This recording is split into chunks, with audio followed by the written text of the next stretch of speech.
నాకు ఏ డౌట్ వచ్చిందంటే సుందరకాండ మూవీ చేయాల్సి వచ్చినప్పుడు అదొక కంబ్యాక్ లాగా మళ్ళీ కదా ఇప్పుడు రీఎంట్రీ లాగా అనుకుంటాం. అప్పుడు మీ మైండ్లో రేజ్ అయిన క్వశ్చన్స్ అంటే టాప్ 2 or 3 ఏంటి? టు బి వెరీ ఫ్రాంక్, నేను అంత ఎక్కువ ఆలోచించలేదండి. నేను ప్లానింగ్ ఇలా చేయాలి అలా చేయాలి, ఒక కంబ్యాక్ ఫిలిం, రీలాంచ్, ఈ వర్డ్స్ అన్నీ ఇన్ఫ్యాక్ట్ నేను సినిమా చేసిన తర్వాత టీజర్ వచ్చినప్పుడు అందరూ చెప్తున్నప్పుడే నాకే అనిపించింది, ఓ నేను మళ్ళీ చాలా ఇయర్స్ తర్వాత సినిమా చేస్తున్నాను అనేది నాకు అప్పుడే నాకే రియలైజ్ అయిన ఒక వర్డ్ అది.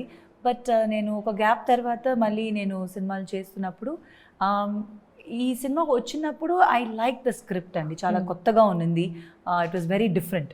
So I thought okay I should start doing. In fact shooting సెట్కి వెళ్ళినాకనే ఇంకా చాలా సినిమాలు చేయాలి, we should continue working anymore అని ఒక థాట్ వచ్చింది. So that is how I entered back in to this and it was beautiful అండి to be back again.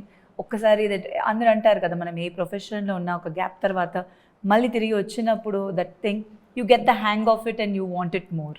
So same way అండి, అది నాకు ఆ గ్యాప్ కూడా నాకు పర్సనల్గా ఎక్కువ అనిపించలేదు, బికాజ్ నేను చాలా టీవీ అవన్నీ చేస్తున్నాను కాబట్టి I was not out of touch.